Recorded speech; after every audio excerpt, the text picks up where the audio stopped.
देखिए next question जो हमारे पास है ये बेटा, ये क्वेश्चन आया था जेई 2009 में, है ना। ये क्वेश्चन आया जेई 2009 में। इस क्वेश्चन को देखते हैं क्वेश्चन क्या लिखा हुआ है ना। देखिए क्वेश्चन, एक फेयर डाइस को, एक फेयर पासे को बार बार तब तक फेंका जाता है, एक फेयर पासे को बार बार तब तक फेंका जाता है जब तक कि 6 नहीं आ जाता। एक फेयर पासे को बार बार तब तक फेंका जाता है जब तक कि 6 नहीं आ जाता, 6 नहीं आ जाता। ठीक, माना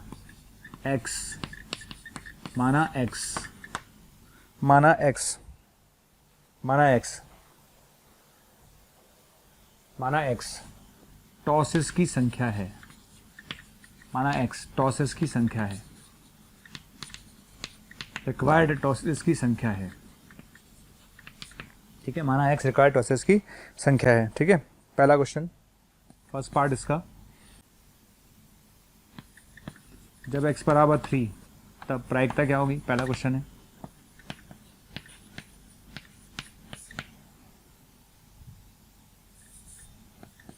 ऑप्शंस आर 25/216, 25/36, सी 5/36 और डी 125/216। दूसरा ऑप्शन, प्रायिकता जब x greater than equal to 3 है, प्रायिकता जब x greater than equal to 3 है। ए 125/216, 25/36,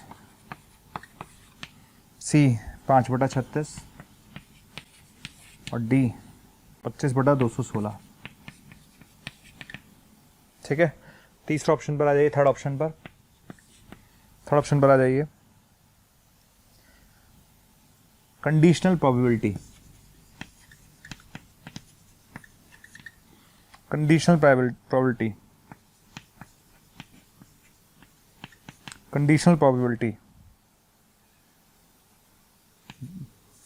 तब जब x greater than equals to 6, जबकि x ग्रेटर देन 3 आ चुका है, x ग्रेटर देन 3 आ चुका है, x ग्रेटर देन 3 आ चुका है। ऑप्शंस आर 125/216, बी ऑप्शन 25/216, तीसरा ऑप्शन, ठीक है, 5/36, ठीक है, और चौथा ऑप्शन है 25/36। ठीक, समझ में आ गया आप लोगों को क्या कर रहा हूँ मैं, है ना। क्वेश्चन हमारे पास क्या है, क्वेश्चन ये है हमारे पास कि माना x जो है वो, आप जैसे आपने क्वेश्चन क्या बोला है, क्वेश्चन बोला है कि आप एक डाइस को फेंक रहे हो, फेयर डाइस को, और तब तक फेंकोगे जब तक कि भैया 6 नहीं आ जाता, फेंके जाओगे आप लगातार। ठीक, अब उसने बोला x क्या है, नंबर ऑफ टॉसेस रिक्वायर्ड है, कितने टॉस आपने किए। ठीक, x बराबर 3, x बराबर 3 पर प्रायिकता क्या होगी, x बराबर 3 का मतलब आपने 3 टॉस किए। आपने 3 टॉस क्यों किए, 3 टॉस इसलिए किए क्योंकि तीसरे टॉस पे 6 आ गया होगा। ठीक है, तीसरे टॉस पर 6 आ गया होगा, तभी तो आप रुके। तो जब आपने x बराबर 3 बोला, इसका मतलब आपने कितने टॉस किए बेटा, 3 टॉस किए, और तीसरे टॉस पर क्या आया होगा, 6 आया होगा। क्योंकि अगर पहले टॉस पर 6 आ जाता तो हम दूसरे तीसरे पर क्यों जाते। तो चूंकि तीसरे पर 6 आ रहा होगा तो डेफिनेटली हम 3 तक गए, तो तीसरे नंबर पर 6 आएगा। इसका मतलब पहले नंबर पे 6 नहीं आया और दूसरे नंबर पे 6 नहीं आया। तो इस पहले वाले पार्ट का आंसर अगर हमसे पूछा जाएगा तो हम क्या बोलेंगे कि पहले नंबर पे 6 नहीं आना चाहिए, दूसरे नंबर पे 6 नहीं आना चाहिए, और तीसरे नंबर पर 6 आना चाहिए। पहले नंबर पे 6 नहीं आना चाहिए, दूसरे नंबर पे 6 नहीं आना चाहिए, तीसरे नंबर पे 6 आना चाहिए। पहले नंबर पर 6 नहीं आने की प्रायिकता 5/6, दूसरे नंबर पर 6 नहीं आने की प्रायिकता 5/6, और तीसरे नंबर पर 6 आने की प्रायिकता 1/6। तो आंसर कितना आएगा, 25/216, 25/216। ठीक है ना, 25/216। अच्छा, दूसरे पर आ जाइए। ठीक है, सिंपल क्वेश्चन था, दूसरे पर आइए। दूसरा कहता है जब प्रायिकता जब x greater than equal to 3 है, यानी 3 या 3 से ज्यादा टॉस की जरूरत पड़ेगी। 3 टॉस, 4 टॉस, 5 टॉस, यानी अपन ऐसे बोल सकते हैं प्रोबेबिलिटी जब 3 टॉस की जरूरत पड़ी, प्रोबेबिलिटी जब 4 टॉस की जरूरत पड़ी, प्रोबेबिलिटी जब 5 टॉस की जरूरत पड़ी, एंड दिस विल कंटिन्यू। भाई ग्रेटर देन इक्वल टू 3 का मतलब 3 टॉस या 3 से ज्यादा टॉस, तो 3 टॉस की जरूरत पड़ सकती है, 4 टॉस की पड़ सकती है, 5 टॉस की पड़ सकती है, एंड सो ऑन। ठीक है, अच्छा 3 टॉस का मतलब है पहले पर 6 नहीं आएगा, दूसरे पर 6 नहीं आएगा, तीसरे पर 6 आएगा। 4 टॉस का मतलब है पहले पर 6 नहीं आएगा, दूसरे पर 6 नहीं आएगा, तीसरे पर 6 नहीं आएगा, चौथे पर आएगा। ठीक है, ऐसे आप चलते जाएंगे, 4 पर नहीं आएगा, 5वें पर आएगा, ऐसे चलता रहेगा। क्लियर, समझ में आ गया? तो भैया जीपी बन जाएगी भाई 3 टॉस, 4 टॉस, 5 टॉस। ठीक, तो इसमें से अगर हम देखें तो 5 का 6 का स्क्वायर और 1/6 तो कॉमन आ गया, ये तो कॉमन आ जाएगा। जैसे ये कॉमन आएगा ये बन जाएगा इनफाइनाइट जीपी। क्या बन जाएगा? Infinite GP. इनफाइनाइट जीपी का सम क्या होता है? इनफाइनाइट जीपी का सम होता है ए अपॉन यानी 1/1 माइनस आर। आर कितना हो गया? 5/6। क्लियर, समझ में आ गया? ठीक है, तो ये चीज़ आपने कॉमन ले ली, कॉमन ले ली, तो ये चीज़ आपने कॉमन ले ली। कॉमन लेने का क्या बचेगा? 1 बचेगा प्लस 5/6 प्लस 5/6 का स्क्वायर यानी इनफाइनाइट जीपी बनेगी। इनफाइनाइट जीपी का सम क्या होता है बेटा? A upon 1 minus r. A upon 1 minus r. ठीक है, तो यहाँ से कितना आ जाएगा मेरे पास? 5/36 तो है ही।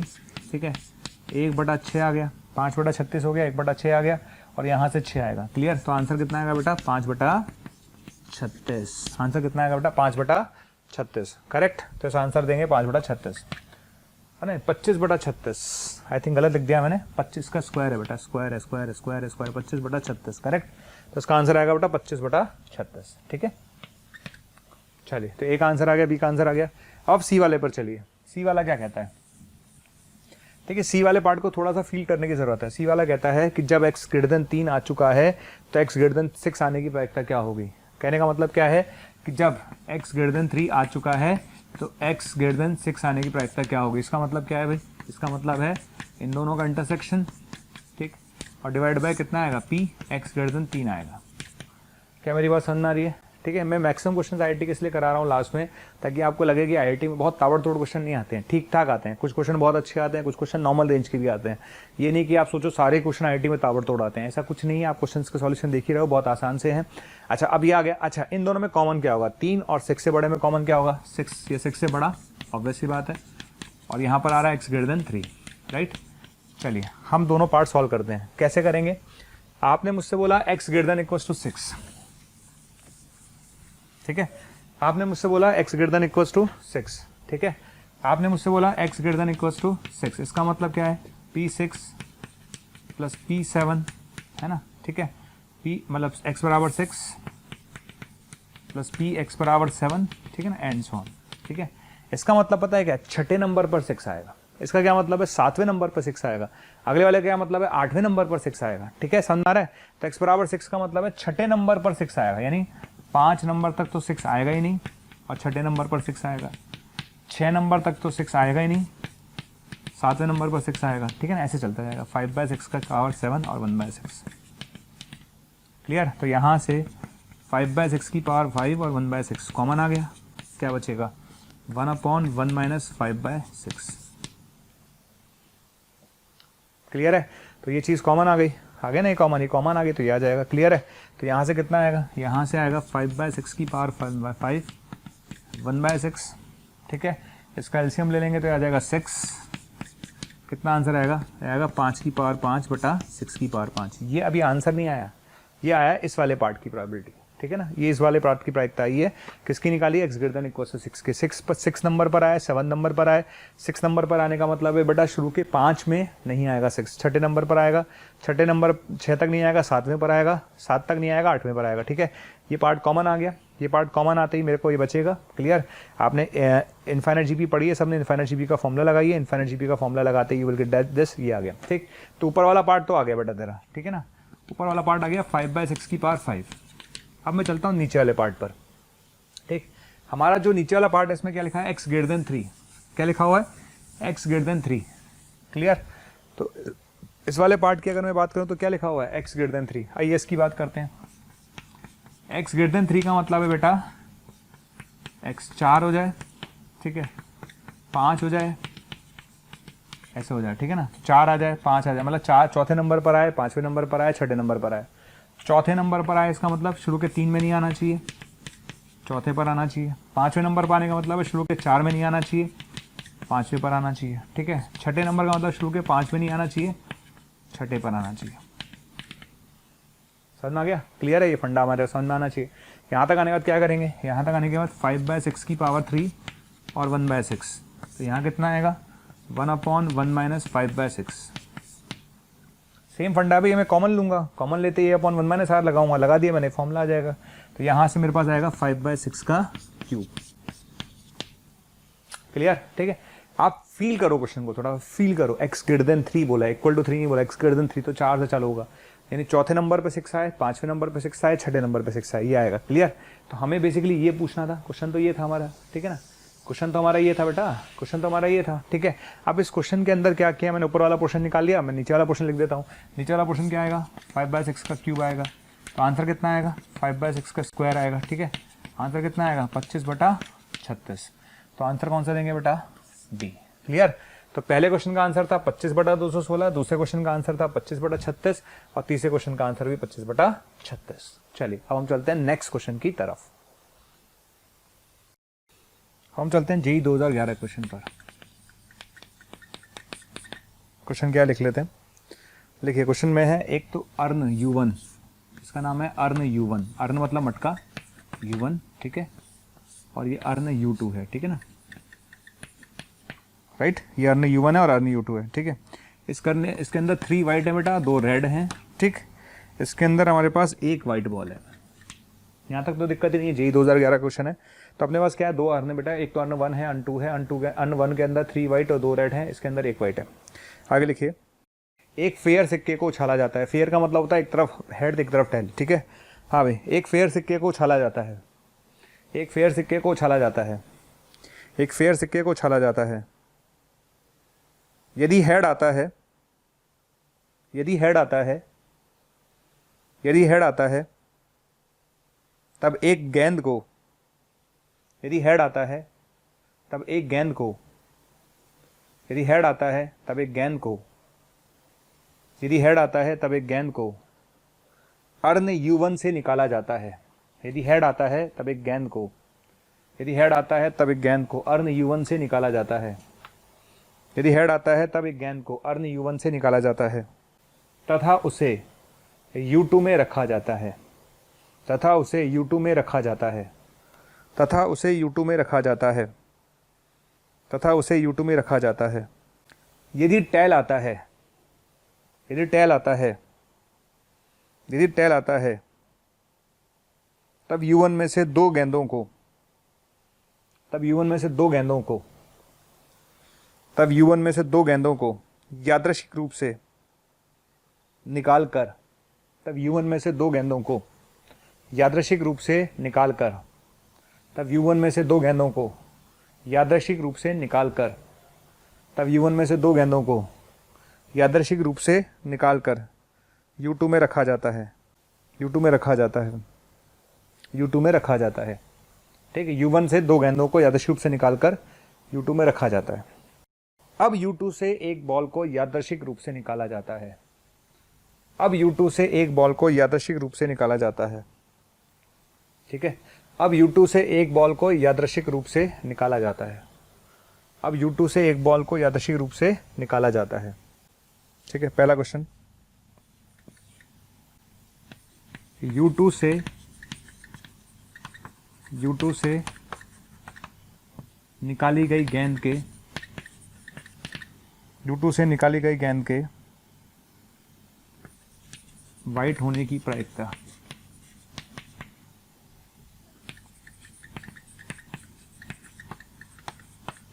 U2 से निकाली गई गेंद के वाइट होने की प्रायिकता। पहला option 13/30, second option 23/30, third option 19/30, चौथा ऑप्शन, ठीक है, 11/30। 4 ऑप्शन हमारे पास है। ठीक है, तो U2 से निकाली गई गेंद के, U2 से निकाली गई गेंद के वाइट होने की प्रायिकता, U2 से निकाली गई गेंद के वाइट होने की प्रायिकता। चलिए स्टार्ट करते हैं क्वेश्चन। देखिए क्वेश्चन क्या है, पहले क्वेश्चन समझते हैं, इसका बी पार्ट हम लेंगे। पहले क्वेश्चन को समझो, क्वेश्चन क्या कहता है। क्वेश्चन ये कहता है कि अगर हेड आया, आपने एक सिक्के को उछाला, फेयर सिक्के को उछाला, सिक्के को उछालने पर वो कहता है हेड आएगा तो यहाँ से एक गेंद निकालूंगा, वो गेंद कुछ भी हो सकती है मुझे नहीं पता, और टेल आएगा तो यहाँ से 2 गेंदें निकालूंगा। ठीक है, अगर हेड आएगा तो यहाँ से एक गेंद निकालूंगा, U2 में रखूंगा, अगर टेल आएगा तो 2 गेंदें यहाँ से निकालूंगा, U2 में रखूंगा। ठीक है, फिर U2 से गेंद निकालूंगा। ठीक, चलिए तो क्वेश्चन स्टार्ट करते हैं, है ना। एक बार क्वेश्चन दोबारा मैं एक बार और देख लेता हूँ। क्वेश्चन में हाँ ठीक है, अपन को U1 से एक बॉल निकालनी है। चलिए स्टार्ट करते हैं, राइट। अब शुरू किया जाए। इसको अपन करते हैं किससे, इसको हम ट्री डायग्राम से करेंगे। क्यों करेंगे, क्योंकि ट्री डायग्राम में यही होता था हमेशा। हम बोलते थे ट्री डायग्राम कब करना होता है, जब एक बॉल निकाली उससे, है ना, उसको उसमें डाला, ऐसे करते थे हम। चलिए शुरू करते हैं, राइट। तो शुरू करते हैं कैसे करना है, कैसे स्टार्ट करेंगे। U1 और U2, है ना, U1 और U2 मेरे पास स्टार्ट किया हमने। देखिए सबसे पहले यहाँ पर हेड आया। क्या आया, हेड। हेड आने की प्रैक्टिस होती है हाफ। हेड आ गया भाई, हेड आ गया, हाफ आ गया, ठीक है। हेड आने के बाद दो बातें हो सकती है, यहाँ से आप या तो वाइट निकालोगे या रेड निकालोगे, ठीक है। यहाँ से आप वाइट निकालोगे या फिर आप रेड निकालोगे, ठीक है। पहले हेड आया, हेड आने की प्रैक्टिस हाफ है। हेड आने के बाद या तो वाइट आएगा या रेड आएगा, आ गया, उसको उठा के अपन डाल देंगे, ठीक। अगर वाइट आया तो यहाँ पर दो वाइट आ गई, ठीक है। और रेड आया तो यहाँ पर एक वाइट और एक रेड आ गई, ठीक है। ये बात कर रहे हैं अपन अर्न 2 की, U2 की, क्लियर। सबसे पहले उसने बोला हेड आया भैया। हेड आया तो क्या होगा, हेड आएगा तो यहाँ से एक बॉल निकालूंगा। वो बॉल क्या हो सकती है, वाइट या रेड। वाइट होगी तो इसके अंदर दो वाइट हो जाएंगी, रेड होगी तो एक रेड और एक वाइट हो जाएगी, क्लियर। अच्छा दूसरी पॉसिबिलिटी क्या है, टेल आए।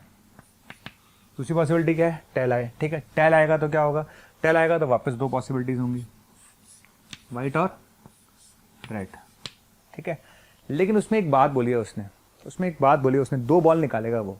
अब दो बॉल है तो तीन केसेस बनेंगे, क्योंकि दोनों वाइट हो सकती हैं, दोनों रेड हो सकती हैं, और एक वाइट और एक रेड हो सकती है। और कोई पॉसिबिलिटी नहीं है हमारे पास भाई, तीन ही तो पॉसिबिलिटीज़ हैं। अगर आपने बॉक्स में हाथ डाल के तीन बॉल निकाल ली, अगर आपने बॉक्स में हाथ डाल के तीन बॉल निकाल ली तो उसमें तीन पॉसिबिलिटीज़ हैं।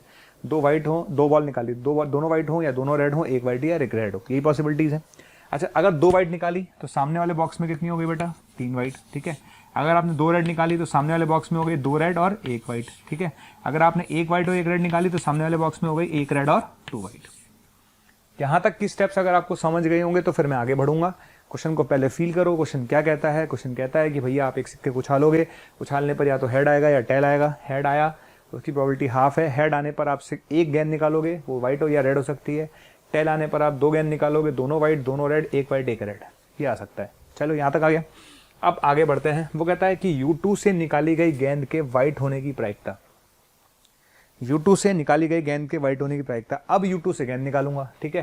तो U2 से गेंद निकालना, यहाँ वाइट चाहिए आपको, यहाँ पर भी वाइट चाहिए, ठीक है, यहाँ पर भी वाइट चाहिए, यहाँ पर भी वाइट चाहिए, और आप यहाँ पर भी वाइट चाहिए, ठीक है। सिचुएशन क्लियर है, बिल्कुल क्लियर है सर। तो अब स्टार्ट करते हैं। पांच केस आपके सामने, पांच केसेस से हम सामने बताता हूँ आपको। देखिए पहले बात करते हैं हेड वाले की। किसकी बात करते हैं, हेड आने की। तो हेड आने की प्रायिकता हाफ, हेड आने की प्रायिकता हाफ। इधर क्या आएगा, वाइट फिर वाइट, वाइट और वाइट, ठीक है। प्लस दूसरी पॉसिबिलिटी रेड, रेड वाइट। ये तो हो गया हेड आने पर। हेड आने पर दो ही पॉसिबिलिटी है भैया, पहले वाइट आ जाए, दूसरा बार दोबारा तो वाइट निकालनी है, या फिर पहले रेड आ जाए दोबारा तो वाइट निकालनी है। ये तो हो गया हेड आने पर। किस पर, हेड आने पर, ठीक है। अब आ जाओ टेल आने पर। क्या होगा, टेल आने की प्रायिकता हाफ। टेल आने पर तीन पॉसिबिलिटीज हैं, दो वाइट, मतलब वाइट वाइट, दो वाइट और फिर एक वाइट, है ना, दो वाइट और लास्ट में एक वाइट है ही। दूसरी पॉसिबिलिटी दो रेड और एक वाइट, ठीक है। और तीसरी पॉसिबिलिटी क्या है भैया, तीसरी पॉसिबिलिटी है मेरे पास एक वाइट एक रेड और फिर एक वाइट। आगे समझ में क्लियर। तो ये मेरे पास आ गया, बस अब काम खत्म हो गया मेरा। कैसे, देख लेते हैं आंसर क्या आएगा, ठीक है। तो लिखना चालू करते हैं भैया हाफ। आइए भैया आइए, वाइट, हाँ भाई वाइट किससे निकाली थी, वाइट इससे, है ना। इससे वाइट निकालने की प्रायिकता 3/5। अर्न 1 से वाइट निकालने की प्रायिकता 3/5। अर्न 1 से वाइट निकालने की प्रायिकता 3/5।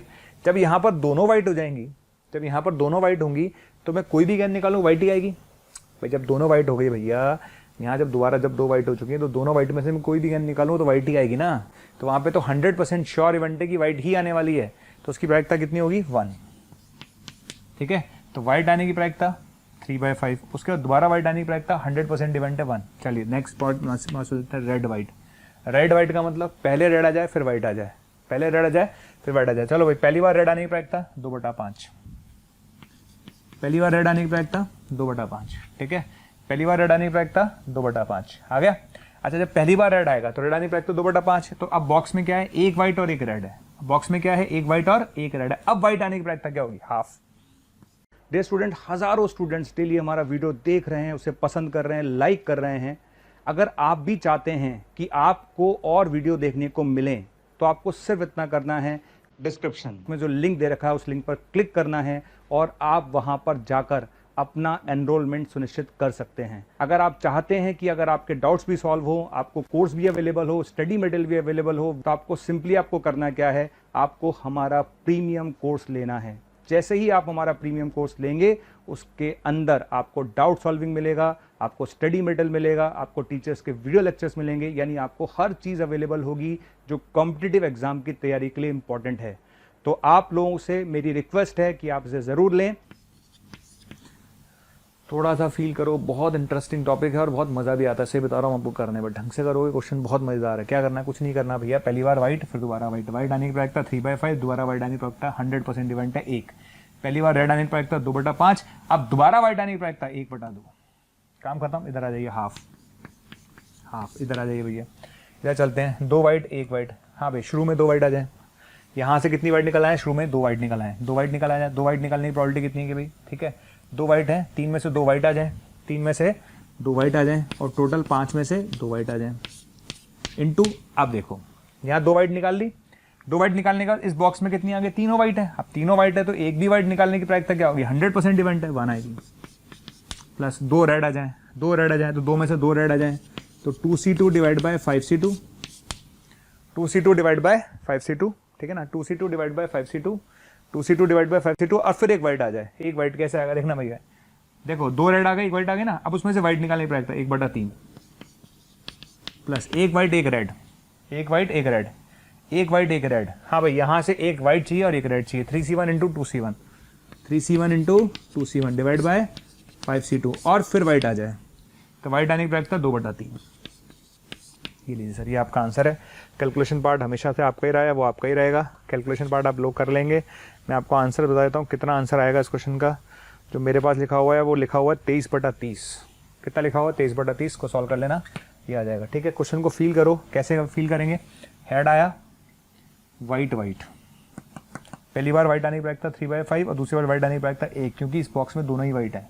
प्लस हेड आया हाफ, वापस रेड वाइट, रेड आने की प्रायिकता, रेड आने की प्रायिकता कितनी है, वहां से देखो बॉक्स से 2/5 और फिर वाइट आने की प्रायिकता 1/2। फिर ऐसे अपन ने इसके लिए बनाया। ठीक है, 3 पॉसिबिलिटी, इसको सॉल्व कर लेना। आंसर कितना आएगा, 23/30 जो मेरे पास लिखा हुआ है।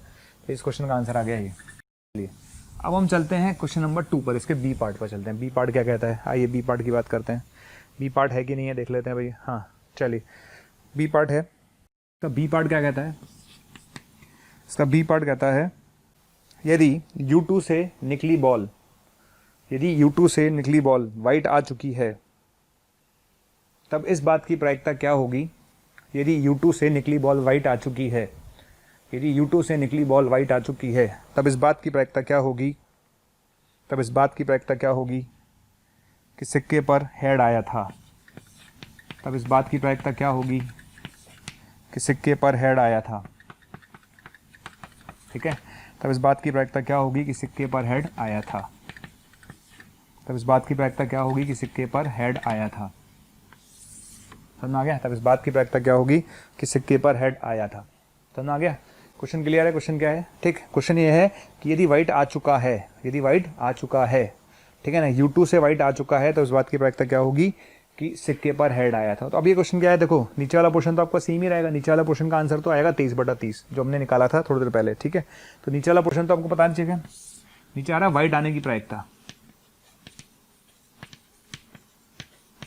ऊपर क्या है, ऊपर हेड एंड वाइट। ठीक है, तो वाइट आने की प्रायिकता तो हमने निकाली अभी 23/30। ये वही तो है वाइट आने की प्रायिकता जो अपन ने केसेस बनाए थे सारे। वाइट आने का, वो वाइट आने की प्रायिकता तो थी कौन से अन्य से, U2 से। U2 से वाइट आने की प्रायिकता तो हमने निकाली थी 23/30, वो तो आ चुकी है। अब आता है कि हेड भी आया और वाइट भी आया, हेड भी आया और वाइट भी आया। तो हेड और वाइट दो केसेस बने थे। कैसे, हेड आया हाफ, फिर white white plus red white, दो ही पॉसिबिलिटीज थी हेड आने पर। तो हेड आने पर दो ही पॉसिबिलिटीज थी, वो ऊपर आ जाएगा। तो ऊपर क्या आएगा, हाफ, तो वाइट वाइट, वाइट वाइट का मतलब 3/5 और दोबारा वाइट आनी प्रायिकता 1/1। रेड वाइट, रेड वाइट मतलब रेड आनी प्रायिकता 2/5 और फिर वाइट आनी प्रायिकता 1/2। ये ऑलरेडी मैं समझा चुका हूँ। वो कह रहा है कि यदि वाइट आ चुका है, यदि वाइट आ चुका है तो वाइट का आना सैंपल स्पेस है। यदि वाइट आ चुका है तो वाइट का आना सैंपल स्पेस है जो हम निकाल चुके हैं। तो इस बात की प्रायिकता क्या होगी कि सिक्के पर हेड आया था। तो ऊपर हेड आना आपका फेवरेबल है, हेड आना फेवरेबल है।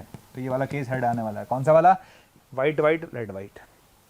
लिख दिया आपने, तो सॉल्व कर लेते हैं, कैंसिल हो जाएगा। ये आएगा 4/5, 2/5 आएगा, तो 2/5 बटा 23/30, तो ये आएगा 12/23।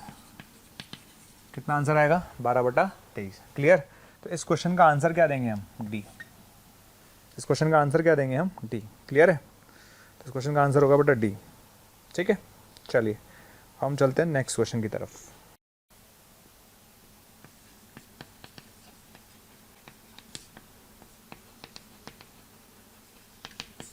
ठीक, हम बात करने जा रहे हैं जेईई 2006 के क्वेश्चन की। भैया ये शानदार क्वेश्चन था, 5+5, मतलब एक पैसेज था, उसमें भी पहला क्वेश्चन 5 मार्क्स का, दूसरा क्वेश्चन भी 5 मार्क्स का, इस तरह से क्वेश्चन आया था। बहुत ही शानदार क्वेश्चन है ये। तो आप क्वेश्चन लिखते हैं, क्वेश्चन क्या है देखिए।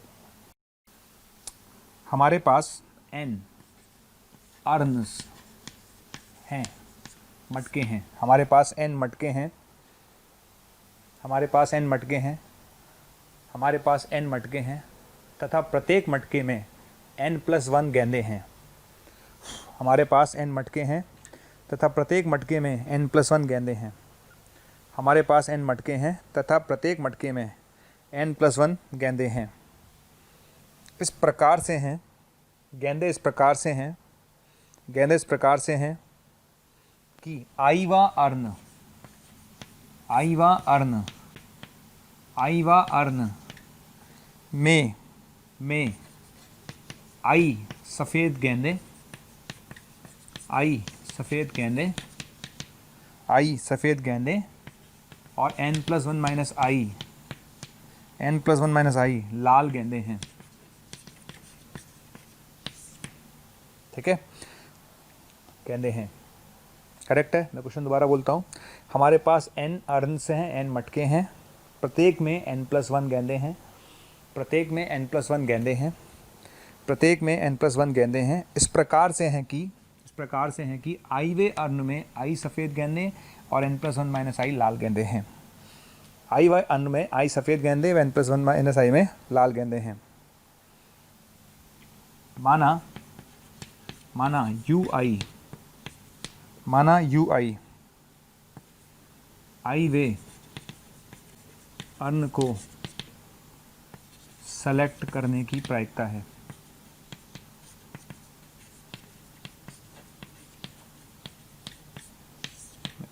ठीक है, माना you I, I way earn को सेलेक्ट करने की घटना है, सेलेक्ट करने की घटना है। ये घटना है भैया ना, इसको घटना बोला है अपन ने, ये घटना है। ठीक है, ये ध्यान रखना। यू आई, यहाँ पर आई की वैल्यू क्या दे रखी है उसने? 1 से लेकर n तक है, n तक है। ठीक है, और W, W तथा W, W वाइट गेंद मिलने की घटना है। W वाइट गेंद मिलने की घटना है। ठीक है, क्वेश्चन है वाइट गेंद मिलने की घटना है। क्वेश्चन समझ में आ गया यहाँ तक? हमारे पास n अर्न्स हैं, n मटके हैं, n मटके हैं, प्रत्येक में n+1 गेंदें रखी हुई हैं। इस प्रकार से हैं कि आई वे अर्न में आई सफ़ेद गेंदे हैं, n+1 माइनस आई लाल गेंदे हैं। माना यू आई, माना you I, I way earn को सेलेक्ट करने की घटना है। ठीक है, अच्छा, और W क्या है? W है वाइट गेंद मिलने की घटना है। ठीक है, चलो अब पहला क्वेश्चन है, पहला पार्ट। यदि PUI, EUI is proportional to I, जहाँ I बराबर 1, 2, 3 हैंड्स ऑन n, तब लिमिट n टेंडिंग टू अनंत P ऑफ W, इसका क्या आंसर होगा? ऑप्शंस आर 1, 2/3, 3/4 और 4th 1/4। ठीक है, ये 4 ऑप्शंस आपके पास हैं। चलिए अब आप शुरू करते हैं, है ना। हम शुरू करते हैं क्वेश्चन को। क्वेश्चन बहुत बढ़िया है, मतलब मुझे बहुत पसंद है, अल्टीमेट क्वेश्चन है। अब तक मैंने जितने क्वेश्चंस कराए होंगे, अगर आप देखेंगे तो रिसेंट ईयर्स के क्वेश्चन फिर भी कंपैरेटिवली आसान है, पर ये क्वेश्चन बहुत अच्छा पूछा था, है ना। क्वेश्चन बहुत ही बढ़िया है। क्वेश्चन ये कहता है कि भैया सीधी सी बात है, क्वेश्चन में ये कहता है कि हमारे पास मटके हैं, n मटके हैं और प्रत्येक मटके में जो गेंदे हैं वो n+1 है। ये बात दिमाग में सेट कर लो कि मेरे पास जितने भी बॉक्स हैं, ठीक है, जितने भी मेरे पास मटके हैं, हर किसी में n+1 गेंदे हैं। पहली बात तो ये दिमाग में सेट कर लेते हैं, ठीक है। इसमें भी n+1 गेंदे हैं, अगले वाले में भी n+1 गेंदे हैं, ठीक है। चलिए, अच्छा उसने ये भी बोला है कि UI जो है वो है आई वे अर्न को सेलेक्ट करने की घटना, आई वे अर्न को सेलेक्ट करने की घटना, ऐसा बोला उसने, ठीक है। तो उसने बोला है कि प्रोबेबिलिटी ऑफ UI, यानी प्रोबेबिलिटी ऑफ UI का मतलब जैसे आपको पहला मटका सेलेक्ट करना है तो पहला मटका सेलेक्ट करने की प्रायिकता UI, आई वे मटके को सेलेक्ट करना, और P का मतलब प्रायिकता, ठीक है। तो जैसे पहले मटके को सेलेक्ट करने की प्रायिकता किसके प्रोपोर्शनल है, I के। दूसरे मटके को सेलेक्ट करने की प्रायिकता किसके प्रोपोर्शनल है, I के, है ना। तो अगर यहाँ से पहली बात, अगर मैं प्रोपोर्शनलिटी का साइन हटाऊँ तो P UI बराबर भी कांस्टेंट लगा लो, कुछ भी प्रोपोर्शनलिटी का साइन हटाते हैं तो किया जाता है, कुछ भी ले लो, लैम्डा जो भी है, प्रोपोर्शनलिटी का ये समानुपाती का चिन्ह है, ठीक है। कि भैया UI को सेलेक्ट करने की प्रायिकता, जो UI घटना है उसकी प्रायिकता, UI घटना होने की प्रायिकता जो है I के समानुपाती है, तो P UI बराबर आ गया KI, आ गया। अच्छा ठीक है, अच्छा हम पहला मटका सेलेक्ट करें, हम दूसरा मटका सेलेक्ट करें, हम nवां मटका सेलेक्ट करें, ये परस्पर कैसी घटनाएं हैं, है ना, म्यूचुअली एग्जॉस्टिव घटनाएं हैं। अगर ये म्यूचुअली एग्जॉस्टिव घटनाएं हैं तो आपको बताइए कि इन सब का जो सम होगा I बराबर 1 से लेकर n तक, P ऑफ UI ये किसके बराबर होगा बेटा, 1 के होगा। भाई टोटल n ही तो मटके हैं, तो सबके सब आप फर्स्ट को सेलेक्ट करो या सेकंड को सेलेक्ट करो या थर्ड को सेलेक्ट करो या फोर्थ को सेलेक्ट करो, सब परस्पर कैसी घटनाएं। भैया अगर आप देखें तो क्या है, अगर हम उनको देखें, इन सबका जो यूनियन होगा वो किसके बराबर होगा, इन सबका यूनियन जो होगा वो 1 के बराबर होगा। ये बात हमें समझ में आनी चाहिए, ठीक है। अगर हमें ये बात समझ में आ जाती है तो क्वेश्चन में बहुत ज़्यादा चीज़ें बचती नहीं है। तो हम क्या करेंगे, दोनों तरफ समेशन लगा रहा हूँ, मैं यहाँ भी समेशन लगा रहा हूँ, मैं यहाँ पर भी समेशन लगा रहा हूँ, बराबर के, और यहाँ पर भी हम समेशन लगा रहे हैं, ठीक है। तो इसकी वैल्यू 1 दे रखी है आपने, और ये जो है ना, ये पता है क्या है, 1 + 2 + 3 + n, है ना, ये कितना बन जाएगा, n × n+1/2, ठीक है। तो यहाँ से k का मान आ गया बेटा, k का मान कितना आ गया, तो k का मान आ गया 2/n × n+1 आ गया। और k का मान अगर 2/n × n+1 आ गया, k का मान अगर 2/n × n+1 आ गया तो मेरे पास P UI बराबर आ गया 2/n × n+1 × I। शानदार, यहाँ तक आ गए, बिल्कुल ठीक है सर। आगे बताइए अब क्या करना है, आगे बढ़ते हैं, करना क्या है अभी देखते जाते हैं। अच्छा PW क्या है, PW है वाइट गेंद निकालने की जो घटना है उसकी प्रायिकता निकालनी है आपको, ठीक है। वाइट गेंद निकालने की प्रायिकता क्या होगी, चलो सोचना चालू करते हैं। भाई ऐसा थोड़ी ना है कि जब मैं वाइट गेंद निकालूंगा तो सीधा ही पहले मटका सेलेक्ट करूँगा, फिर वाइट गेंद निकालूंगा, तभी तो वाइट आएगा। तो वाइट कैसे आएगा, पहले मटका सेलेक्ट करो, फिर वाइट गेंद, फिर मटका सेलेक्ट करो, फिर वाइट गेंद, फिर मटका सेलेक्ट करो, फिर वाइट गेंद, ठीक है। अच्छा मटका सेलेक्ट करना यानी अर्न सेलेक्ट करना, तो हमने लिखा है ना अर्न सेलेक्ट करना, ये लिखा हुआ है। तो अर्न सेलेक्ट करने की प्रायिकता ये लिखी हुई है, ये तो अर्न सेलेक्ट करने की प्रायिकता है। तो पहले अर्न सेलेक्ट होगा और फिर वाइट आएगा, यही तो होगा। अर्न नंबर 1 फिर वाइट, प्लस अर्न नंबर 2 फिर वाइट, फिर अर्न नंबर 3 फिर वाइट, फिर अर्न नंबर 4 फिर वाइट। वाइट तो सब में सेम ही निकलेगा, क्योंकि वाइट तो सब में सेम ही निकलेगा। हाँ इसमें एक चीज़ और है, ओके इसमें एक चीज़ और है, यस मैं थोड़ा सा गड़बड़ बोल गया, क्योंकि आई वे अर्न में आई सफ़ेद गेंदें हैं। जैसे पहले मटके में 1 सफ़ेद गेंद होगी, दूसरे मटके में 2 सफ़ेद गेंद होगी, तीसरे मटके में 3 सफ़ेद गेंद होगी। क्लियर, चलिए तो लिख दूँ आगे। तो देखिए क्या लिखूंगा, अच्छे से देखना भैया, PUI 2I/n × n+1, ये तो हो गया PUI, ये तो हो गया मटका सेलेक्ट करना, ठीक है। अब आता वाइट बॉल सेलेक्ट करना। तो वाइट बॉल किस पे डिपेंड कर रहा है, अर्न पर। टोटल गेंदें तो n+1 ही है, टोटल गेंदों में कोई फर्क नहीं पड़ेगा भैया, टोटल गेंदें तो n+1 ही रहेगी, लेकिन वाइट चेंज होता जाएगा। कैसे, पहले मटके में 1 ही वाइट है, दूसरे मटके में 2 वाइट हैं, तीसरे मटके में 3 वाइट हैं, चौथे मटके में 4 वाइट हैं। तो यहाँ पे लिखेंगे वाइट सेलेक्ट करने की प्रायिकता होगी I/n+1, ठीक है। क्या आप ये फील कर पा रहे हैं, अगर ये फील कर पाएंगे तो क्वेश्चन खत्म हो जाएगा, और I बराबर आएगा 1 से लेकर n तक, क्योंकि मेरे पास n मटके हैं, ठीक है। अगर कोई बच्चा ये फील नहीं कर पा रहा तो मैं इसको समझा दूं मैंने किया क्या है। हमने कोई रॉकेट साइंस नहीं मचाई है भैया। अर्न नंबर 1 सेलेक्ट करो, उसमें वाइट निकालो, पर अर्न नंबर 2 सेलेक्ट करो, उसमें वाइट निकालो। ये ही चीज़ मैंने लिख दी है direct. Earn number 1, earn number 2, earn number 3 सारा उसमें मैंने लिख दिया है। तो earn number 1, earn number 2 select करने की प्रायिकता तो हम लिख ही चुके हैं, ये रही, ठीक है। और वाइट आने की प्रायिकता आई पर डिपेंड करेगी। अर्न नंबर 1 है तो 1/n+1, 2 है तो 2/n+1, तीसरा मटका है तो 3/n+1, nवा मटका है तो n/n+1, तो ये चीज़ लिखी हुई है, राइट, क्लियर। तो चलिए अब मैं लिख देता हूँ उसको, ये निकालना है हमें अल्टीमेटली। तो इसका आंसर देख लेते हैं क्या आएगा इसमें से। देखिए 2 बाहर ले लेते हैं, n बाहर ले लेते हैं, n+1 का स्क्वायर बाहर ले लेते हैं, क्या बचेगा मेरे पास, i बराबर 1 से लेकर n तक i² बचेगा। क्या बचेगा, i² बचेगा। i² का सम गली में आपको पता है, सबको पता है ना।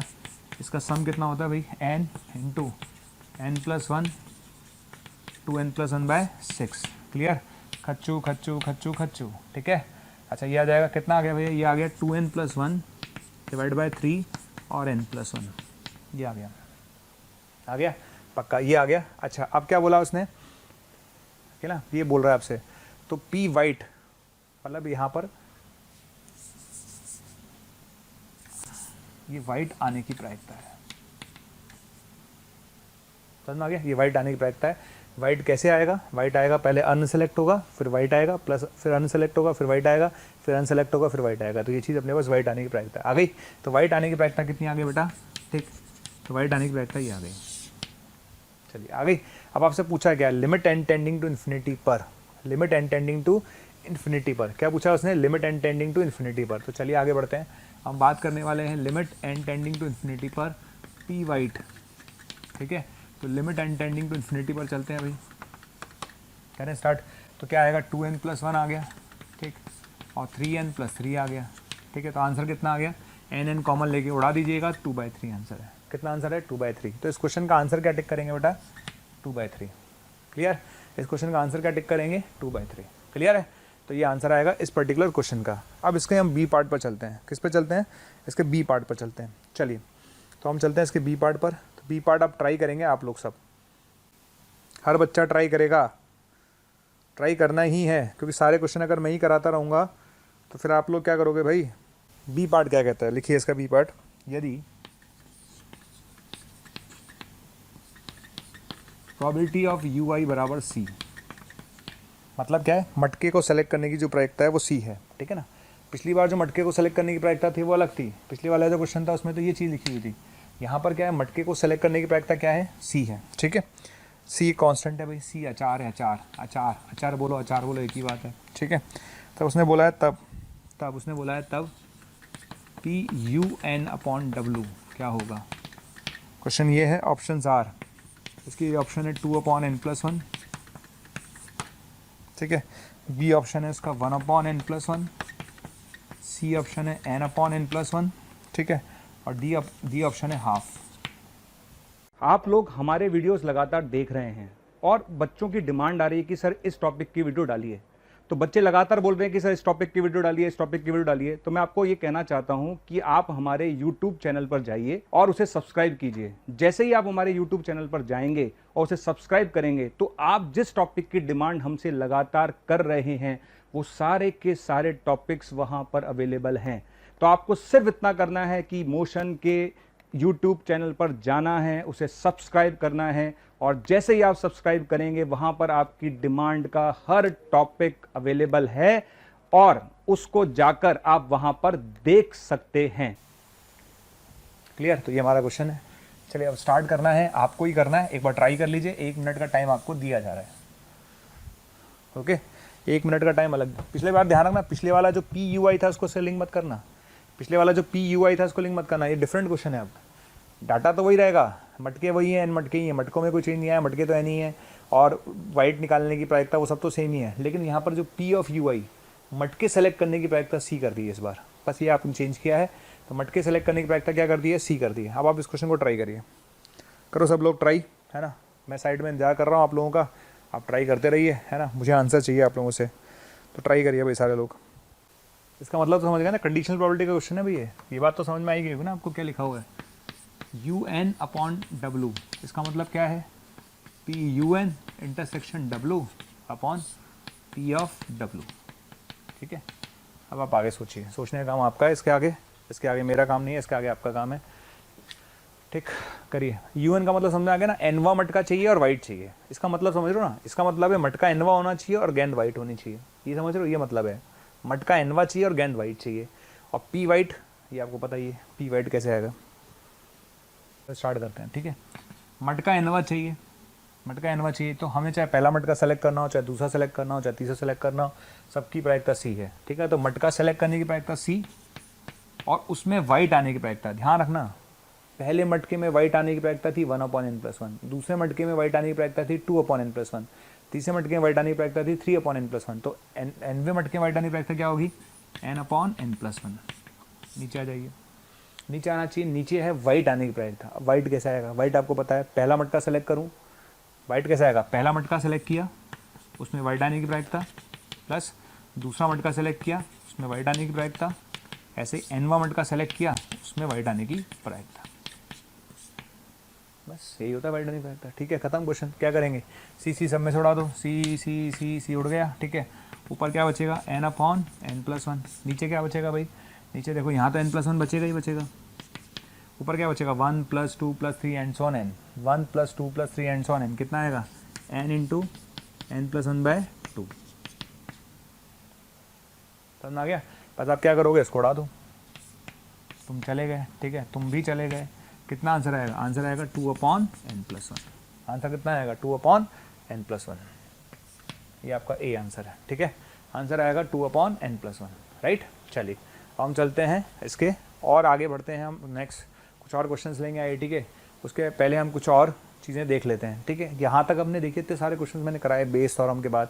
बेस थ्योरम मैंने समझाया कि बेस थ्योरम क्या होती है, मैंने आपको समझाया एक्सटेंडेड बेस क्या होती है, एक्सटेंडेड बेस का मतलब आपको समझ में आना चाहिए, बेस थ्योरम का मतलब आपको समझ में आना चाहिए, क्लियर, कंडीशनल प्रोबेबिलिटी का मतलब आपको समझ में आना चाहिए, है ना, लॉ ऑफ टोटल प्रोबेबिलिटी का मतलब आपको समझ में आना चाहिए। सब चीज़ें बहुत नॉर्मल हैं, कुछ बहुत ज़्यादा ताबड़तोड़ नहीं है।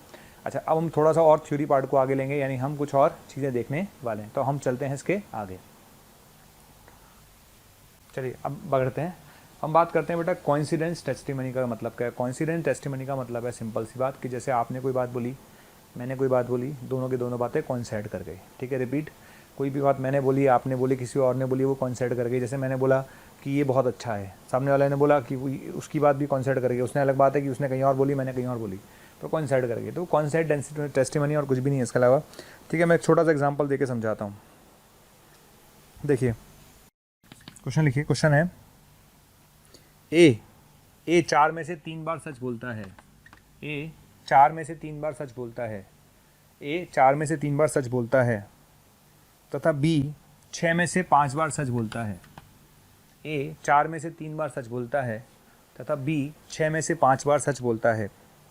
ए 4 में से 3 बार सच बोलता है तथा बी 6 में से 5 बार सच बोलता है, तब इस बात की प्रायिकता क्या होगी, तब इस बात की प्रायिकता क्या होगी, तब इस बात की प्रायिकता क्या होगी कि सेम टॉपिक पर, तब इस बात की प्रायिकता क्या होगी कि सेम टॉपिक पर दोनों के बयानों में विरोधाभास हो। ठीक है, दोनों के बयानों में विरोधाभास हो यानी कॉन्ट्रडिक्शन हो, दोनों के बयानों में विरोधाभास हो यानी कॉन्ट्रडिक्शन हो।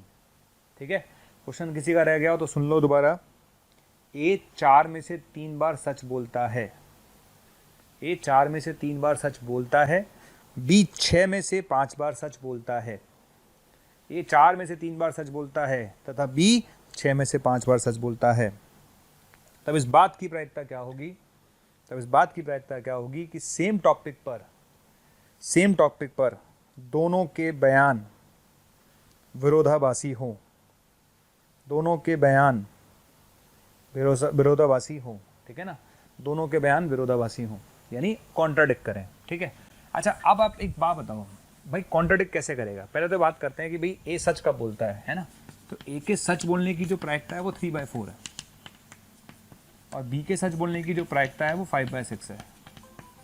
समझ में आ गया, तो ए के सच बोलने की जो प्रायिकता है वो 3/4 है, ठीक है, और बी के सच बोलने की प्रायिकता 5/6 है, करेक्ट। अब एक चीज़ सोचो, कॉन्ट्रडिक्शन कैसे आएगा भाई, ए भी सच बोल रहा है, बी भी सच बोल रहा है। अब मुझे किसी फैक्ट पर बात करनी है, किसी भी फैक्ट पर बात करनी है, मतलब किसी भी टॉपिक पे बात करनी है। मैंने अपने विचार रखे, सामने वाले ने अपने विचार रखे। अब कॉन्ट्रडिक्ट कब करेंगे, जब मैं सच बोलूँ और वो झूठ बोले, तभी तो हमारे बीच में लड़ाई होगी। विरोधाभास कैसे होगा, विरोधाभास तभी तो होगा भाई अगर मैं भी सच बोल रहा हूँ और सामने वाला भी सच बोल रहा है, तो हमारी लड़ाई कहाँ हुई। ठीक है, मैंने बोला ताजमहल इंडिया में है, सामने वाले ने बोला कि ताजमहल इंडिया में, तो हमारी लड़ाई कहाँ हुई, हम तो दोनों एक दूसरे के फेवर में हैं। ठीक है, तो लड़ाई कब होगी भैया, लड़ाई तब होगी जब हम एक दूसरे के कॉन्ट्राडिक्शन में हो, यानी विवादास्पद, यानी विरोधाभास में हो। तो विरोधाभास में कब होंगे, जब मैंने बोला कि ताजमहल इंडिया में है, सामने वाले ने बोला ताजमहल तो भैया चाइना में है। क्लियर, तो विरोधाभास आ गया। क्लियर, एक एग्जाम्पल है। क्लियर है, तो कॉन्ट्राडिक्शन कब आएगा, जब मैं सच बोलूँ तो दूसरा वाला झूठ बोले, या मैं झूठ बोलूँ तो सामने वाला सच बोले, तभी हमारे बीच में विरोधाभास आ सकता है, अदरवाइज विरोधाभास नहीं आएगा। तो विरोधाभास कब आ सकता है बेटा, विरोधाभास आएगा, है ना। तो विरोधाभास कब आएगा बेटा, विरोधाभास आएगा बेटा जब ए सच बोले तो बी झूठ बोले, प्लस जब बी सच बोले तो ए झूठ बोले, मैं तभी आ सकता है कॉन्ट्रडिक्शन।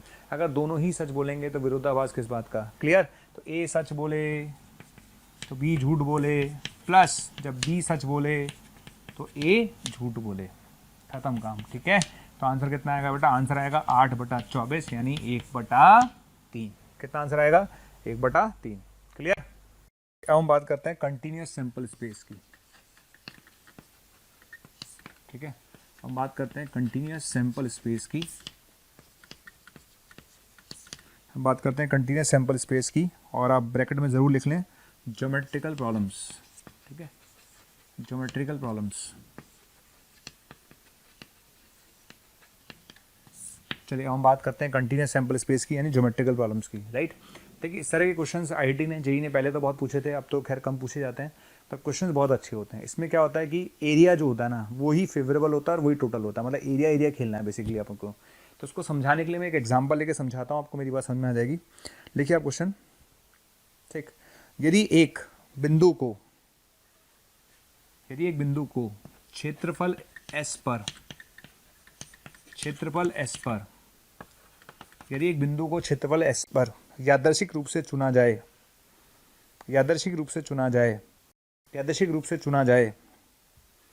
यदि एक बिंदु को क्षेत्रफल S पर यादृच्छिक रूप से चुना जाए, जो कि क्षेत्रफल सिग्मा को इंक्लूड करता है, जो कि क्षेत्रफल सिग्मा को इंक्लूड करता है, तब इस बात की प्रायिकता क्या होगी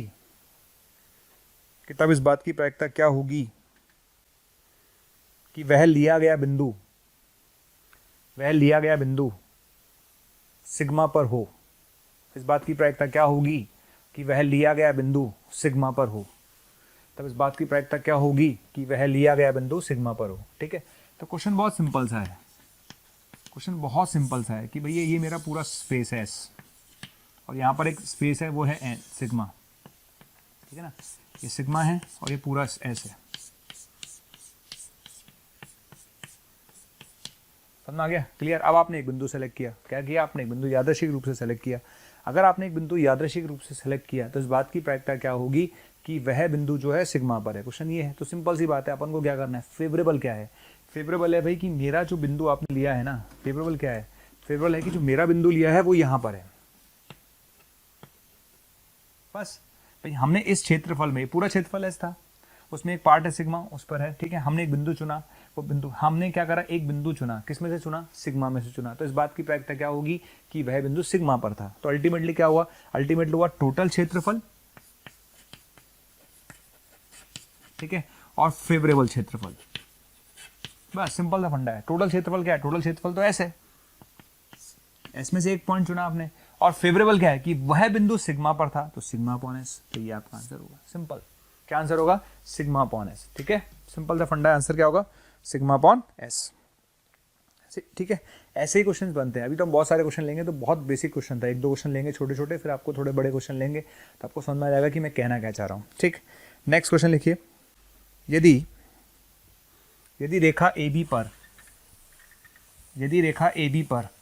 यदि रेखा AB पर यदि रेखा AB पर यदि रेखा AB पर एक बिंदु A,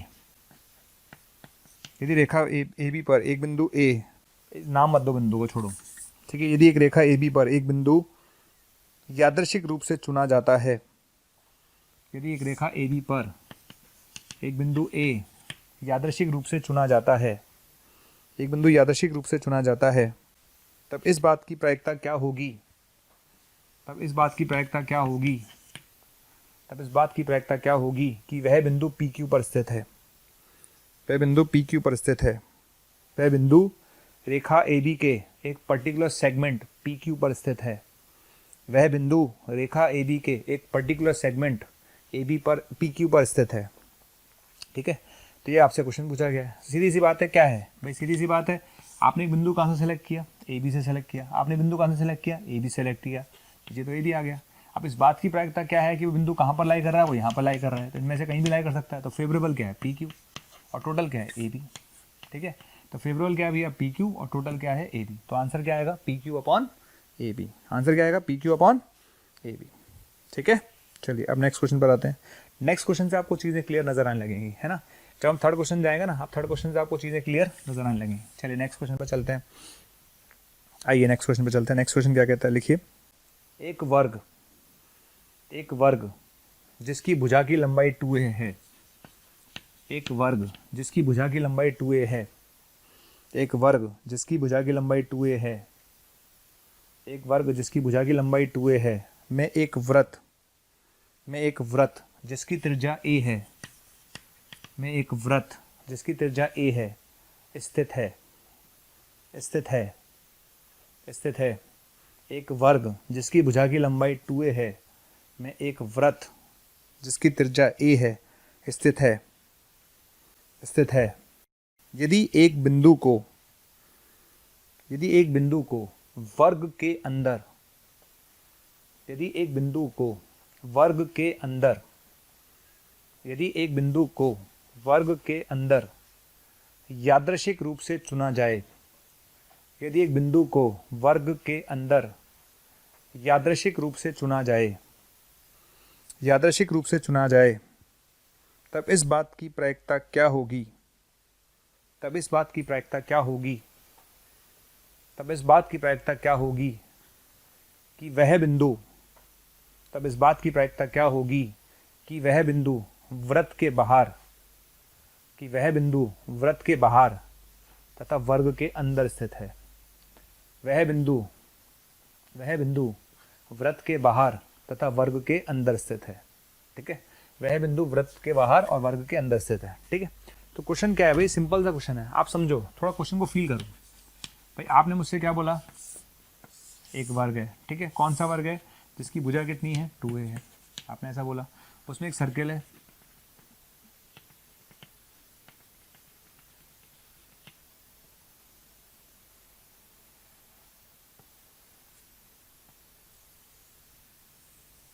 पहले मुझे सर्कल बनाना चाहिए था, पर कोई बात नहीं, ठीक है, समझ में आ गया। तो एक हमारे पास वर्ग है जिसकी भुजा की लंबाई 2 है, और उसमें एक वृत्त है जिसकी त्रिज्या क्या है? a है। जिसकी त्रिज्या क्या है भाई? a है, करेक्ट है। जिसकी त्रिज्या a है, राइट है। चलिए, तो ये a है ना। ये क्या है? ये a है, ठीक है ना। ये क्या है? a है ना। ये a है, ठीक। अब उसने बोला कि एक बिंदु का सिलेक्शन यादृच्छिक रूप से किया जाता है। एक बिंदु का सिलेक्शन अगर यादृच्छिक रूप से किया जाता है, तब इस बात की प्रायिकता क्या होगी? कि वह बिंदु जो है वर्ग के अंदर है लेकिन वृत्त के बाहर है। वह बिंदु वर्ग के अंदर है लेकिन वृत्त के बाहर है। तो ये बिंदु कहाँ पर होगा? या तो बिंदु यहाँ पर होगा, या फिर बिंदु यहाँ पर होगा, ठीक है, या फिर बिंदु यहाँ पर होगा। समझ में आ गया? तो यहाँ पर होगा, क्लियर। तो आप क्वेश्चन को समझे। क्वेश्चन में क्या है? क्वेश्चन क्या है? Favourable area upon total area. Total area क्या है? कि बिंदु मेरा वर्ग के अंदर है, वो तो टोटल एरिया हो गया। और फेवरेबल क्या है? कि वह बिंदु जो है वृत्त के बाहर लेकिन वर्ग के अंदर होना चाहिए। तो हमारे पास आंसर क्या आएगा? हमारे पास आएगा भैया favourable area upon total area, ठीक है। What is favourable area? Favourable area वो है जो वृत्त के बाहर लेकिन वर्ग के अंदर है। वृत्त के बाहर लेकिन वर्ग के अंदर है। वृत्त के बाहर लेकिन वर्ग के अंदर है। तो कैसे निकलेगा? वर्ग का एरिया माइनस वृत्त का एरिया। भाई वर्ग के एरिया में से वृत्त का एरिया घटा दो, ठीक है ना। तो वर्ग के एरिया में से वृत्त का एरिया घटा दो। समझ आ गया? क्लियर है? वर्ग के एरिया में से वृत्त का एरिया घटा दो, वर्ग के एरिया में से वृत्त का एरिया घटा दो। क्लियर है? वर्ग के एरिया में से वृत्त का एरिया घटा दो। ठीक है, डिवाइड बाय क्या है? Total area. टोटल एरिया कितना है? 4a²। खच खच खच, कितना आंसर आएगा? 4 - π/4 यानी 1 - π/4। समझ आ गया फंडा क्या है? फंडा सिंपल सा है भैया, सिंपल सा फंडा क्या है? Favourable area upon total area. What is favourable area? कि बिंदु यहाँ होगा, बिंदु यहाँ होगा, बिंदु यहाँ होगा, बिंदु यहाँ होगा, तो ये एरिया कैसे निकालेंगे? इस वर्ग के एरिया में से वृत्त का एरिया घटा दो, खत्म। ठीक है, और टोटल एरिया तो क्या वर्ग का लेना था, तो आपका आंसर आएगा 1 - π/4। क्लियर? अच्छा, अब हम चलते हैं नेक्स्ट क्वेश्चन की तरफ। तो लिखिए नेक्स्ट क्वेश्चन लिखिए।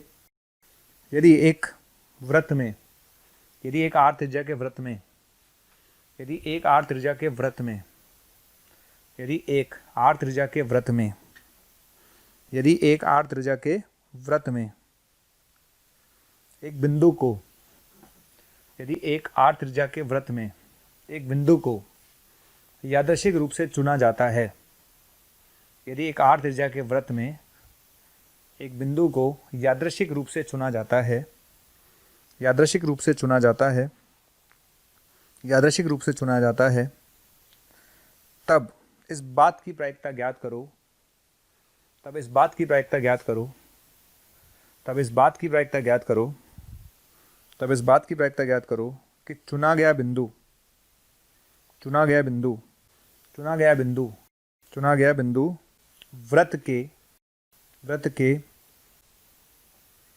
केंद्र के बजाय, वृत्त के केंद्र के बजाय, वृत्त के केंद्र के बजाय वृत्त की परिधि के ज़्यादा नज़दीक है। वृत्त के केंद्र के बजाय वृत्त की परिधि के ज़्यादा नज़दीक है। वृत्त के केंद्र के बजाय वृत्त की परिधि के ज़्यादा नज़दीक है। ठीक है, वृत्त के केंद्र के बजाय वृत्त की परिधि के ज़्यादा नज़दीक है। चलिए स्टार्ट करते हैं क्वेश्चन करना, है ना? क्वेश्चन करना स्टार्ट करते हैं। क्वेश्चन को पढ़ो एक बार। क्वेश्चन क्या कहता है? क्वेश्चन कहता है एक पॉइंट को आपने यादृच्छिक रूप से सेलेक्ट किया, एक पॉइंट को आपने यादृच्छिक रूप से सेलेक्ट किया सर्कल के अंदर। ठीक है, एक पॉइंट को आपने सर्कल के अंदर यादृच्छिक रूप से सेलेक्ट किया, तो इस बात की प्रायिकता क्या होगी कि जो पॉइंट है वो सरकमफेरेंस के ज़्यादा नज़दीक है एज कम्पेयर टू सेंटर। ठीक है, अब आप सोचिए कि फेवरेबल क्या है भाई? पॉइंट तो आपने सर्कल के अंदर ही लिया है, तो कोई पॉइंट सर्कल के अंदर अगर आपने लिया है तो ऑब्वियसली बात है टोटल तो सर्कल का एरिया आएगा ही आएगा, लड़ाई इस बात की तो है ही नहीं भाई। अगर आपने एक पॉइंट सर्कल के अंदर ले लिया तो पॉइंट सर्कल के अंदर लेंगे तो सर्कल का एरिया तो आएगा ही आएगा, इसमें तो कोई लड़ाई है ही नहीं एक्चुअली, है ना? लड़ाई किस बात की कि जो पॉइंट आपने सेलेक्ट किया है वो पॉइंट वो क्या है, सेंटर के नज़दीक नहीं होना चाहिए, परिधि के ज़्यादा नज़दीक होना चाहिए। अब देखो ये सेंटर है, यहाँ से लेकर यहाँ तक की त्रिज्या r होती है, यहाँ से लेकर यहाँ तक की त्रिज्या r/2 है। भाई जो मैंने सर्कल बनाया है वो सर्कल बनाया है r/2 त्रिज्या वाला। ठीक है, तो यहाँ से यहाँ तक एक सर्कल बनाया है मैंने, वो सर्कल वो है जिसकी त्रिज्या r/2 है, और वो सर्कल है जिसकी त्रिज्या r है। वो कह रहा है कि जो पॉइंट है ना हमारा, वो पॉइंट परिधि के ज़्यादा नज़दीक है एज कम्पेयर टू सेंटर। वो ये कहना चाह रहा है आपसे। तो इसका क्या मतलब है कि जो पॉइंट है वो किसके नज़दीक है भाई? तो पॉइंट जो है मेरा परिधि के ज़्यादा नज़दीक है, यानी मेरा पॉइंट जो है ये r/2 है, तो मेरा पॉइंट यहाँ से, जैसे मैं देख रहा हूं कि आपको हमारे वीडियोस बहुत पसंद आ रहे हैं। ठीक, अगर आपको हमारे वीडियोस बहुत पसंद आ रहे हैं तो मेरी आपसे रिक्वेस्ट है कि उन वीडियोस को आप लाइक करें, शेयर करें, क्योंकि अगर आप उस वीडियो को लाइक करेंगे तो और बच्चे जब उस वीडियो को देखेंगे वो भी मोटिवेट होंगे, और अगर आप शेयर करेंगे तो वो ज़्यादा से ज़्यादा बच्चों के बीच में वो कंटेंट जाएगा। तो आप इसी तरह से हमारे वीडियोस को लाइक करते रहिए, शेयर करते रहिए, ताकि मोशन के हर टीचर को मोटिवेशन मिले और बेहतर करने के लिए, ताकि हम आपको अच्छी से अच्छी और सेवाएं दे पाएं। यहाँ कहीं भी हो सकता है मेरा पॉइंट।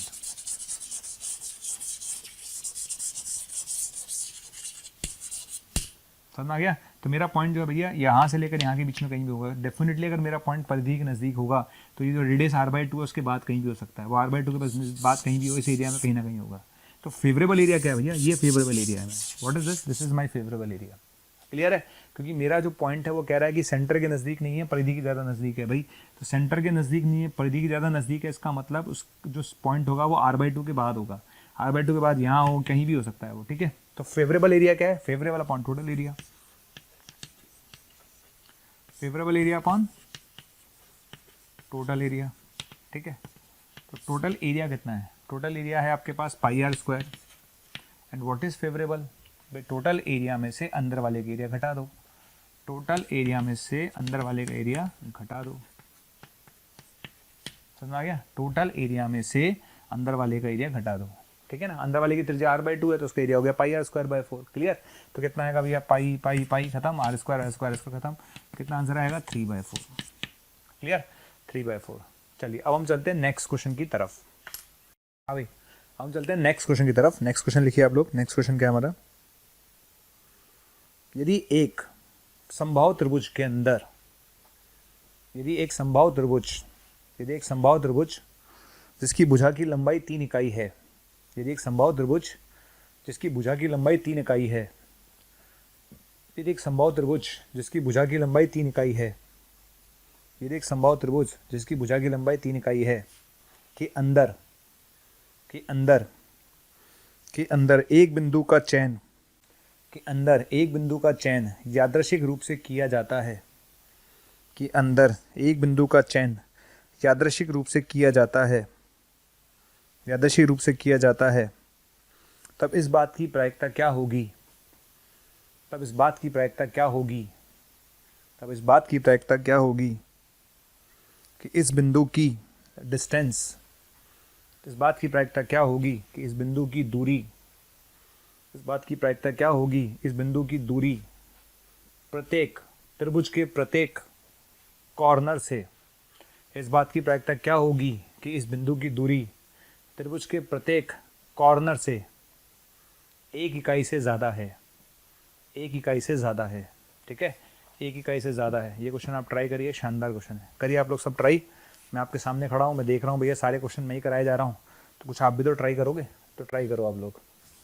क्वेश्चन समझ आ गया ना? एक समबाहु त्रिभुज है जिसके भुजा की लंबाई कितनी है बेटा? 3 इकाई है, ठीक है। उसने बोला उसमें से एक बिंदु का चयन किया जाता है, तो इस बात की प्रायिकता क्या होगी कि वह बिंदु कॉर्नर से 1 इकाई से ज़्यादा की दूरी पर है, वह बिंदु कॉर्नर से ज़्यादा की दूरी पर है। करिए। ओके, स्टार्ट करें सॉल्यूशन। मेरे ख्याल से 1 मिनट हो गया पूरा, 10 सेकंड बाकी है, 10 सेकंड और रुक लेते हैं, तो स्टार्ट करते हैं भाई। एक बार आप सॉल्यूशन चेक कर लेना अभी क्वेश्चन में मैंने क्या कहा है ना, देख लेते हैं उसके बाद चलिए स्टार्ट किया जाए, है ना। मेरे ख्याल से काफ़ी टाइम हो गया है, 10 सेकंड भी आपके पूरे हो गए, स्टार्ट किया जाए। राइट, देखिए क्वेश्चन को समझिए पहले। क्वेश्चन क्या कहता है? क्वेश्चन कहता है कि एक ट्राइंगल है और वो ट्राइंगल समबाहु त्रिभुज है। कैसा त्रिभुज है? समबाहु। और इन सब की भुजाओं की जो लंबाई है वो 3 इकाई है, ठीक है। समबाहु त्रिभुज है और हर भुजा की लंबाई 3 इकाई है। अब उसने बोला कि इस समबाहु त्रिभुज के अंदर एक बिंदु का यादृच्छिक रूप से चयन किया जाता है, तब लेकिन इस बात की प्रायिकता क्या होगी कि वह बिंदु हर प्रत्येक कॉर्नर से, प्रत्येक शीर्ष से, प्रत्येक कॉर्नर यानी प्रत्येक शीर्ष से 1 इकाई से ज़्यादा की दूरी पर हो, ठीक है। अब इस क्वेश्चन को थोड़ा फील करते हैं भाई, क्या मतलब इस बात का। देखिए, आपको बिंदु सेलेक्ट करना है, ठीक है। ये अपने पास कॉर्नर है ना, ये एक शीर्ष है, इस शीर्ष से 1 इकाई दूरी ले लो, मान लेते हैं ये इकाई दूरी है, ये भी दूरी 1 इकाई है, ठीक है। तो अब सीधा तो जा नहीं सकता क्योंकि दूरी चेंज हो जाएगी। भाई सीधा जाएगा तो दूरी चेंज हो जाएगी ना, तो कैसे जाएगा? ये कर्व पे जाएगा, नहीं आर्क पे जाएगा। क्यों? क्योंकि आर्क क्या होता है भाई? सर्किल क्या होता है? सर्किल उस बिंदु का लोकस है जिसकी किसी फिक्स पॉइंट से दूरी हमेशा समान रहती है, ठीक है, समझ आ गया। तो अगर हम चाहते हैं कि इसकी दूरी भैया 1 रहे, अगर ये दूरी 1 है तो ये दूरी भी 1 ही रहनी चाहिए, ये दूरी भी 1 ही रहनी चाहिए। इसका मतलब वो आर्क पे मूव करेगा। किस पे मूव करेगा बेटा? वो आर्क पे मूव करेगा, ठीक है, समझ आ गया, क्लियर। इसी तरह से बिंदु है ना भाई, इस शीर्ष से भी दूरी 1 होनी चाहिए, शीर्ष से भी दूरी 1 होनी चाहिए। तो अगर मान लेते हैं यहाँ पर है तो यहाँ पर भी आर्क आएगा, क्लियर। अगर ये 1 है तो बेटा ये 1 1 1 1 1 1 1 होना चाहिए, क्लियर है। इस तरह से यहाँ पर भी आर्क आएगा। कैसे? अगर ये 1 है तो ये भी 1 1 1 1 होनी चाहिए। समझ में आ गया, क्लियर। तो डेफिनेटली मेरा जो बिंदु है वो कहाँ पर होगा? मेरा बिंदु उसने बोला है कि इस बात की प्रायिकता क्या होगी कि उस बिंदु की शीर्ष से दूरी यानी कॉर्नर से दूरी जो है वो 1 से ज़्यादा हो। तो इसका मतलब भाई 1 से ज़्यादा चाहिए। ये तो वो वाला पार्ट है इसमें 1 आ रहा है, 1 से ज़्यादा यानी ये वाला पार्ट चाहिए मुझे।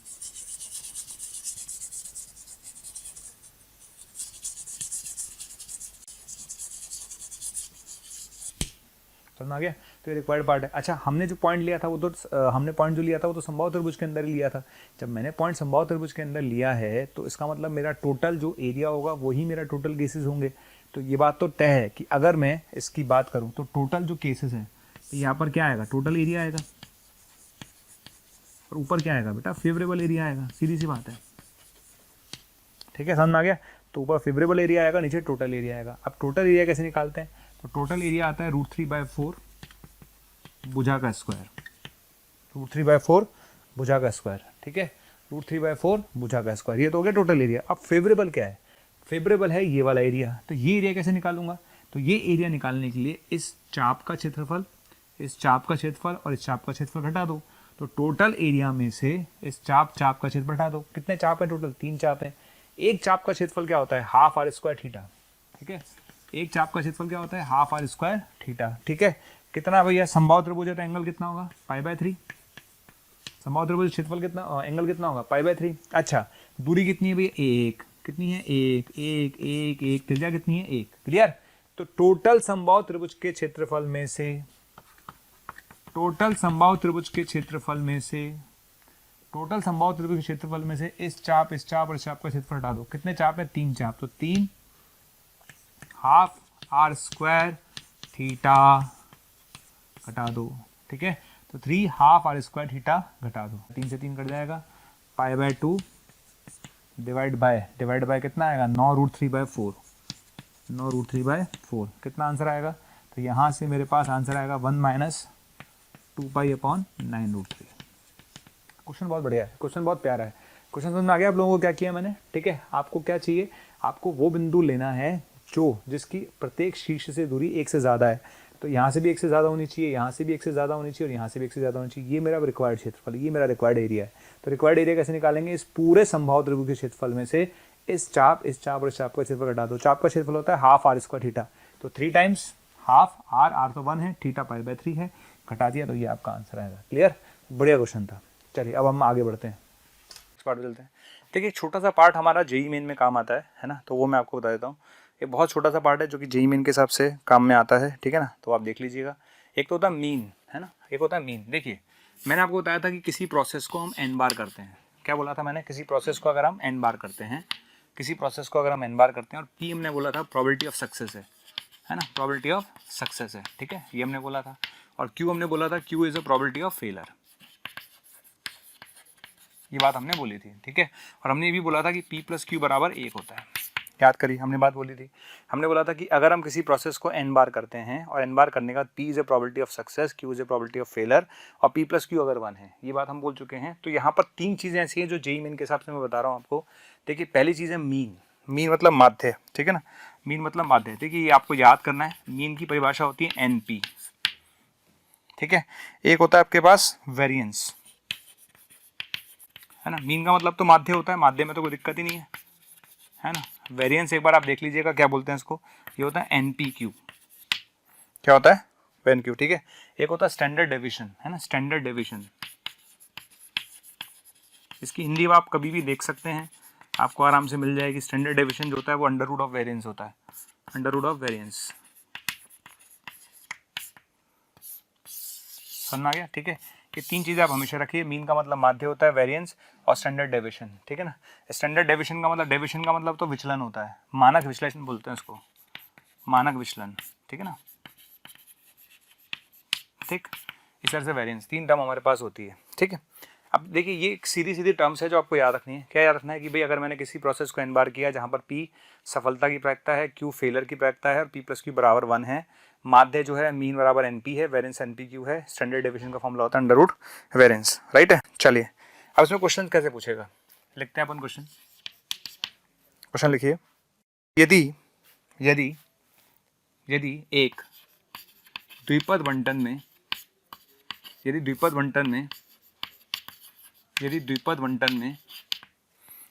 बंटन में माध्य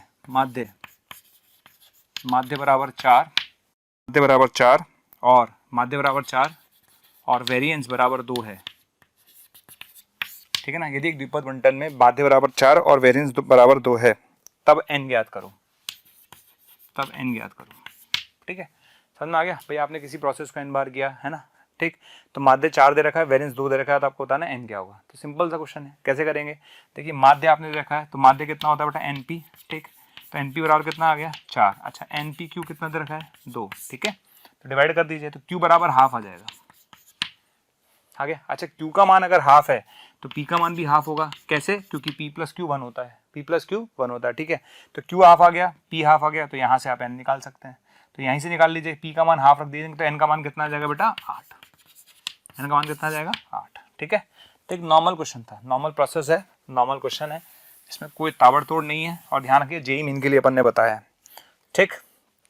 और देखिए इसमें क्वेश्चंस, ठीक, स्टार्ट करते हैं। देखिए सबसे पहली बात, आपने मीन दे रखा है, तो मीन कितना हुआ NP बराबर 2, ठीक है।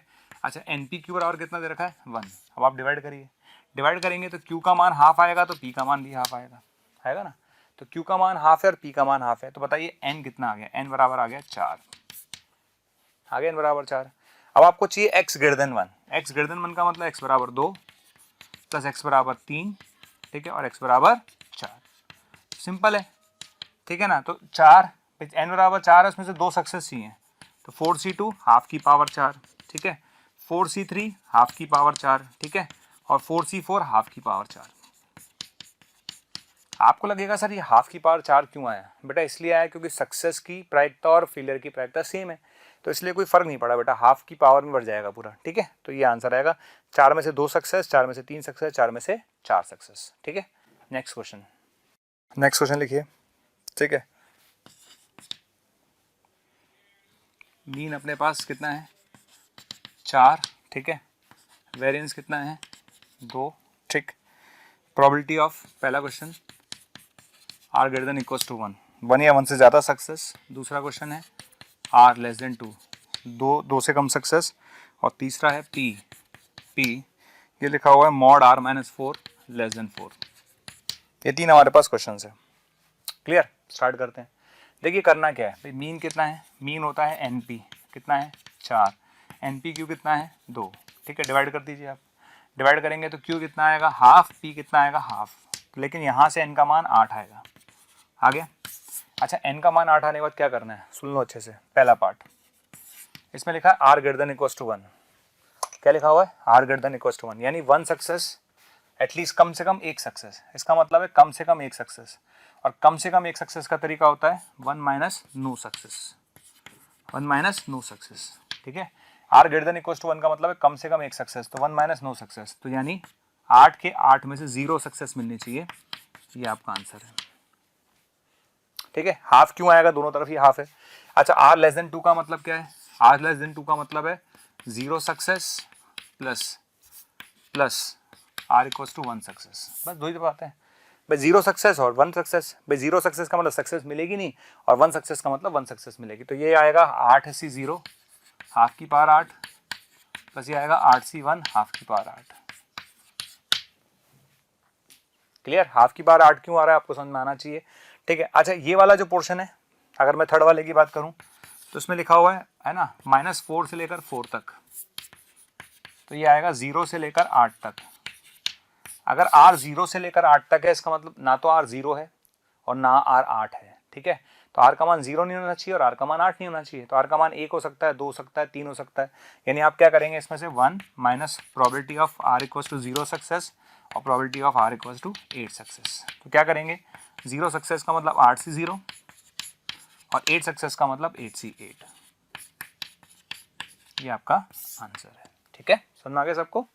चलिए हम नेक्स्ट क्वेश्चन की तरफ चलते हैं। लिखिए, यदि एक सिक्के को उछाला जाता है, एक सिक्के को कितनी बार उछाला जाए, एक सिक्के को कितनी बार उछाला जाए कि उस पर हेड आने की प्रायिकता, उस पर कम से कम एक हेड आने की प्रायिकता, एक सिक्के को कितनी बार उछाला जाए कि उस पर कम से कम एक हेड आने की प्रायिकता, एक हेड आने की प्रायिकता 90% से ज़्यादा या बराबर हो, 90% के ज़्यादा या बराबर हो।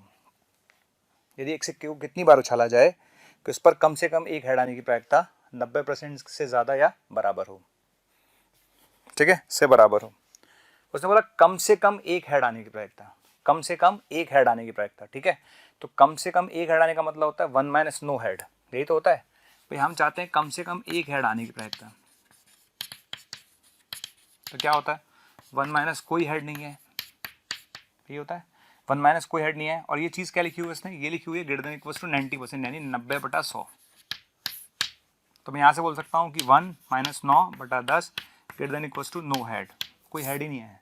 तो यहाँ से आएगा 1/10 greater than equals to no head, एक भी हेड नहीं आया। तो मान लेते मैंने एक सिक्के को अगर n बार उछाला, पर देखिए हेड आने की प्रायिकता भी 1/2 है और टेल आने की प्रायिकता भी 1/2 है, तो सीधी सी बात है जब हेड आएगा तो भी 1/2 और टेल आएगा तो भी 1/2। तो मैंने सिक्के को कितनी बार उछाला है ना, कि भाई हमें उसने बोला है कि कम से कम एक हेड आए, तो 1 - कोई हेड ही नहीं है, हेड नहीं आया इसका मतलब क्या है, n में से n बार कोई हेड नहीं है, इसका मतलब सारे के सारे टेल हैं, 1/2 की पावर n है, यही तो हुआ। ठीक है, NCN तो 1 होता ही है। ठीक है, कोई हेड नहीं चाहिए मुझे, 0 हेड, NCN बोला या 0 हेड, 0 हेड। ठीक है, 0 हेड, सारे टेल आएंगे। ठीक है, NC0 1 होता ही है, तो 2 की power n greater than equals to 10 आएगा, और 2 की power n greater than equals to 10 कब हो सकता है, जब n कम से कम 4 हो। ठीक है, तो आपको बताना था n का मिनिमम मान कितना होना चाहिए, तो n का मिनिमम मान 4 होना चाहिए। ठीक है, समझ आ गया, क्लियर है, ये आ गया आपका आंसर। तो अगर आपसे पूछा जाए n का मान मिनिमम कितना होगा, तो 4 आंसर होगा इसका। 1821 21 799, या आप बोल सकते हैं 18002121 799। इस नंबर पर कॉल करके आपको जो भी कंटेंट चाहिए वो आपको अवेलेबल हो जाए।